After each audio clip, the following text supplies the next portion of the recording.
강소영 변호사의 상담소.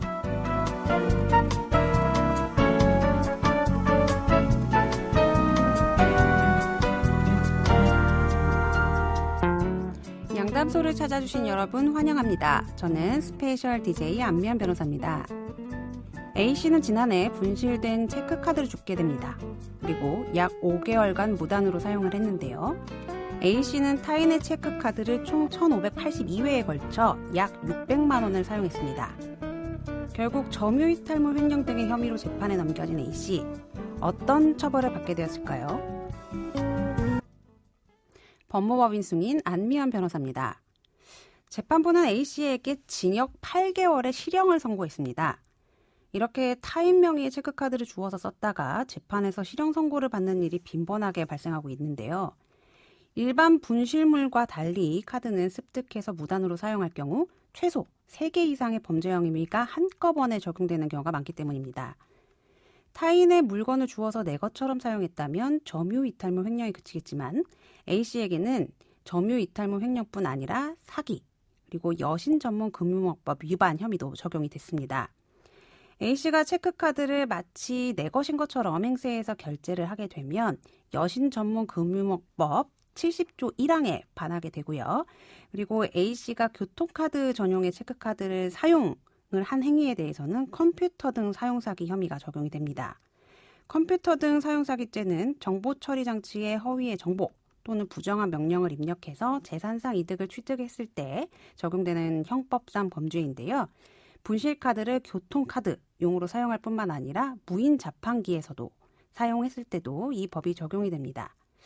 최근에는 이런 판례가 있었습니다. 지난해 8월에 60대 남성 B씨가 한 아이스크림 무인 점포에서 무인 계산기 카드 투입구에 삽입된 체크카드 한 장을 주워서 가져가는 일이 있었는데요. 사실 B씨는 카드를 사용하지도 않았고 나는 이걸 점포 밖에 버렸다라고 주장을 했지만 이 사건의 담당 판사는 피해자가 분실한 체크카드를 습득을 했음에도 불구하고 반환하는 등의 필요한 절차를 밟지 않았다. 자신이 가질 생각으로 피해자의 점유를 이탈할 재물을 횡령한 것을 볼 수 있다라고 보아 점유이탈물 횡령의 유죄를 인정하고 벌금 30만 원을 선고했습니다. 분실된 체크카드를 이렇게 가져가서 돌려주지 않는 행위만 하더라도 형사처벌의 대상이 되는데요. 혹시라도 분실된 체크카드를 발견했다라고 하시면 그 즉시 경찰서에 가져다 주시거나 아니면 우편함에 넣거나 해당 카드사에 신고하는 방식으로 조치를 취하셔야 됩니다. 아니라 생각하고 함부로 남의 분실된 카드를 사용하게 되면 여러 죄를 한꺼번에 범하게 돼서 가중처벌도 될 수 있으니 반드시 주의하셔야겠습니다.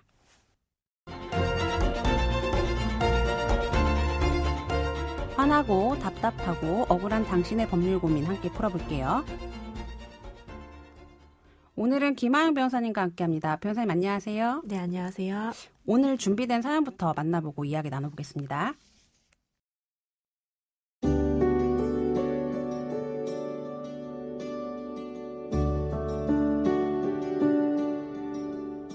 제가 3살 때 부모님이 이혼하셨고 저는 아버지와 함께 살았습니다.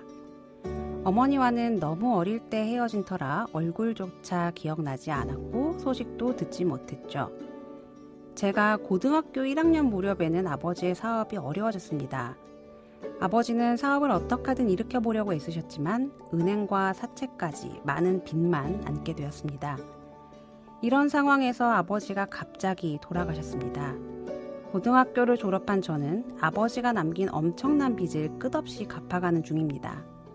그런데 어머니가 한정승인 상속 포기를 해주셨다면 아버지의 빚을 갚지 않았어도 된다라는 사실을 알게 됐습니다. 하지만 어머니가 어디에 계시는지 알아낼 수 없었고 저는 아버지의 빚을 평생 갚으면서 살아가야 되는 상황인데요. 지금이라도 이 빚을 해결할 수 있는 방법이 없을까요?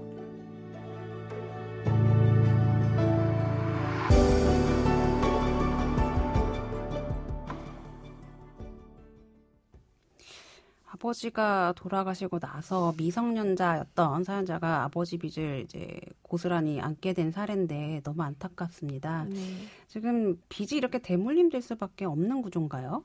네, 요즘 그 경제 침체가 장기화되고 가계 부채가 매 증가하고 있죠. 그래서 뭐 이런 사례가 많은데 현행법상 이 상속인인 미성년자는 상속 채무가 상속받은 재산을 초과한 경우에도 미성년자 스스로가 아니라 이 법정 대리인이 미성년자 대신에 그 법에서 정한 기간 내에 한정 승인이나 상속 포기를 해야 됩니다. 그래서 법정 대리인이 이 절차를 해주지 않으면 단순 승인한 것으로 간주돼서 이 미성년자가 결국 상속 채무를 전부 승계하게 됩니다. 상속 포기나 한정 승인이 어떤 제도인지를 좀 설명을 해주시면 좋을 것 같아요. 네, 그 상속을 하게 되면 상속 순위에 따라서 이 돌아가신 망인, 피상속인이라고 하죠. 이 피상속인의 권리와 의무를 상속인은 모두 승계하게 됩니다. 그래서 이 피상속인이 돌아가실 때 가지고 있던 재산이 많으면 이런 아무런 문제가 없죠. 근데 가지고 계신 플러스 재산보다 빚이 더 많은 경우, 이럴 때 이 상속이 오히려 이 상속인에게 큰 피해를 주게 됩니다. 그래서 상속 포기 제도는 이 같은 경우에 상속인을 보호하기 위해 만들어진 제도인데요. 상속 포기는 상속인 지위 자체를 포기하게 됩니다. 그래서 플러스 재산인 이 적극 재산뿐만 아니라 채무까지도 승계하지 않아서 일체의 모든 상속인의 권리를 포기하는 제도입니다. 반면에 이제 한정 승인은 상속 재산은 승계를 하되 이 망인, 즉 피상속인이 남기신 채무는 이 물려받은 상속 재산의 한도 내에서만 변제, 즉 갚을 책임이 지게 되는데요. 그래서 상속 재산보다 채무가 더 많은 경우에는 상속 포기나 한정 승인을 하셔서 이 남겨진 자녀분들이 이 자신의 재산으로 이 망인의 빚을 갚는 책임을 지지 않는 제도입니다. 그러면 어쨌든 지금 현행법상 미성년자라 하더라도 그 상속 포기를 하게 되면 이제 처음부터 상속인이 아닌 게 되는 건데, 상속 포기나 아니면 그 물려받은 재산 내에서만 이제 채무 변제라는 한정 승인, 요 두 가지를 거치지 않으면 무조건 그냥 다 빚과 이제 재산을 다 물려받는 그런 구조가 되는 거군요. 네. 그러면 지금 사연이 너무 안타까운데 아버지의 많은 빚이 미성년자인 자녀에게 상속되지 않게 할 방법이 있을까요? 네, 현행법 하에서는 이 법정 대리인이죠. 즉 친권자인 어머니가 상속 개시, 즉 아버지가 사망하였음을 안 날로부터 3개월 내에 가정법원에 상속 포기 신고를 하거나 한정 승인 심판 청구서를 제출해야 됩니다. 그래서 또 상속 채무 초과 사실을 안 날로부터 3개월 이내에 특별 한정 승인 심판 청구를 할 수도 있는데요. 근데 단위 3개월의 제척 기간이 지나게 되면 상속인에 대해서는 단순 승인의 효과가 발생하기 때문에 어머니가 이 제도를 미성년자 대신에 해줬어야 되는 거죠. 그러니까 지금 법정 대리인이 이제 유일한 분이 이제 어머니인데, 이 어머니가 그 정해진 기한 내에 상속 포기나 한정 승인 내지는 이제 특별 한정 승인이라는 제도를 이제 신고를 해주지 않으면 결국은 이 빚은 그냥 다 떠안아야 된다는 말씀이시군요. 근데 지금 사연에서는 어머니랑 연락이 끊긴 지 너무 오래됐었거든요. 네. 이럴 경우에도 이렇게 그 법이 그냥 적용이 되는 건지. 네, 현재 이런 경우 친권자가 사망함으로 인해서 다른 친권자가 특별한 사정이 있어서 한정 승인을 못했다, 상속 포기를 못했다, 이런 부분에까지는 아직 입법이 되어 있지 않은 상태입니다. 네. 그래서 중대한 과실 없이 상속 채무가 상속 재산을 초과한다는 사실을 알지 못했던 미성년 자녀가 성년이 된 이후에 상속 채무를 실질적으로 부담하게 되는 이 결과가 초래되는데요. 그래서 이런 일들이 이제 누적이 되다 보니 2020년 11월 19일에 이런 문제점을 지적하면서 이제 미성년자 상속인을 보호하기 위한 입법적 대안이 필요하다는 대법원 전원 합의체 판결이 나오기도 했습니다. 네. 그런데 이제 판결 결과 자체는 기존의 저희 민법의 대로 판단을 했지만 이 의견은 주셨어요. 미성년자 보호를 위한 제도가 필요하다. 그래서 입법을 좀 해야 된다는 그런 의견을 줬고, 그래서 실질적으로 법무부에서 이런 방침을 위해서 개정안을 입법 예고를 하기도 했습니다. 입법 예고안을 설명을 좀 해주실까요?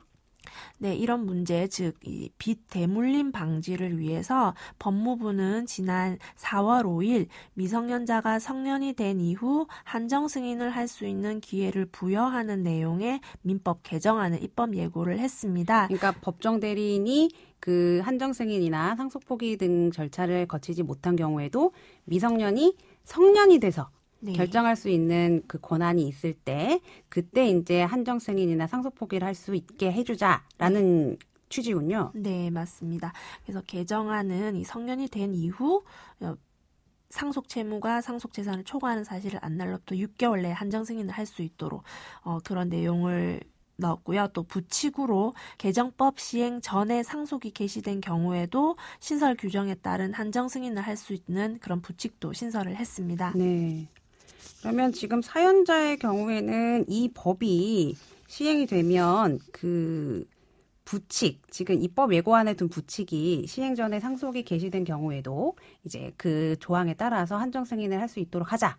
요 입법이 되면은 가장 이제 좋은 거고, 그렇지 않은 상황이라면 사실은 현실적으로 이걸 벗어날 수 있는 방법은 제가 봤을 때는 파산밖에는 없거든요. 네. 근데 파산이라는 부분이 그 미성년자로서 이제 견디기 어렵고 성년이 됐을 때도 이제 그 부분을 극복하거나 하는 부분이 어렵기 때문에 빨리 하루속히 법무부의 입법 예고안이 그대로 입법이 돼야 될 것 같습니다. 변호사님, 오늘 그 미성년자의 그 빚 대물림 문제에 대해서 오늘 잘 정리해 주셔서 감사하고요. 좋은 말씀 감사합니다. 네, 감사합니다. 양소영 변호사의 상담소 양담소는 내일도 문을 엽니다. 끝곡 스콜피오스의 Wind of Change 들려드릴게요. 저는 안미연이었습니다.